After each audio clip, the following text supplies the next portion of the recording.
Good afternoon, everyone. Clint McLaughlin here with Midwest Market Management. It is Tuesday, July 1st, 2025. I got Riley Sykart on with me here today. We're going to dive right into U.S. weather from a national yield perspective. Keep in mind, everybody here, that the purpose of this broadcasts. And the reason that Riley and I have taken the time out of our day to cover weather is that we want to cover it from a national yield perspective, trying to help keep farmers and producers keep their mindset in the right place and keep focused on making positive grain sales. So I appreciate you tuning in. Riley, what do we got to work with here today? A lot of what we've already been seeing. I'll just hop right into it. First thing, kind of getting into the habit of doing this on Tuesdays. Corn conditions came out yesterday afternoon. Corn up 3%, definitely a bigger increase than what was expected, and markets have been reflecting that here so far this morning. Western Corn Belt got the heat it needed. I'd say it's pretty much as simple as that, Clint. Here in Iowa, we had temperatures 80s to 90s last week and a lot of humidity, so if 85 is the perfect temperature for growing, 87, 88 is not a big deal. Yep, it's pretty well set to ideal. Yep, so not super surprised there. I was kind of interested, though, on the flip side. Beans actually were left unchanged this week in terms of percentage. The Western, especially South Dakota, Nebraska, Kansas, see all up 3%. Illinois down 7. I don't have the rhyme or reason behind why that is, Clint. Yeah, I mean, some of these crop conditions,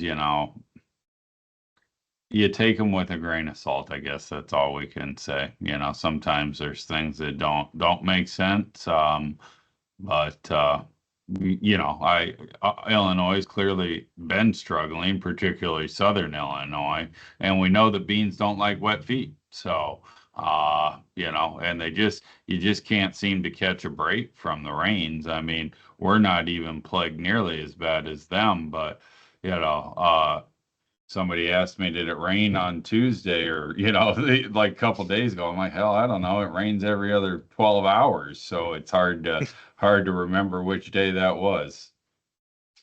Yeah, it's been one of those years where I think if you blink, it's going to be raining again. So, Yeah.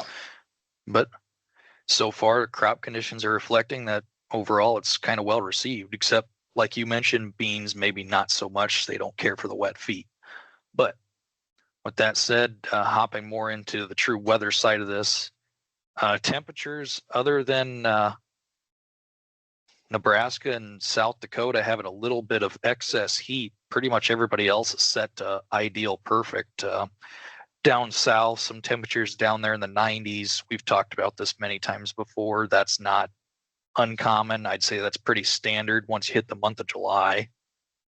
So not really any risk down there. Temperatures really good for growing a crop right now. And 6 to 10 day shows a little bit of a cool wave to the north, but other than that, everybody's still set to ideal. Texas, Oklahoma, warm, but once again, not shocked there. So moving in, last 13 days of rainfall. As you can see, there's been hit and miss stuff in some states. Then if you're in Iowa or Minnesota or even a good chunk of Wisconsin, you got a pretty solid amount of rainfall here over the last 2 weeks. Then that eastern corn belt caught that big storm pattern that came through last week as well. So moving into the 1 to 5 day here, looking ahead, some spottier stuff, but pretty dry. Big chances starting Friday through Sunday. So maybe have some 4th of July rain to 4th of July weekend, getting some rain, which that's kind of reflected here. That 6 to 10 day shows some spottier stuff pretty much around the whole growing area. So overall, when you put those two maps together, it actually looks a little bit darker than you think, especially as you go east.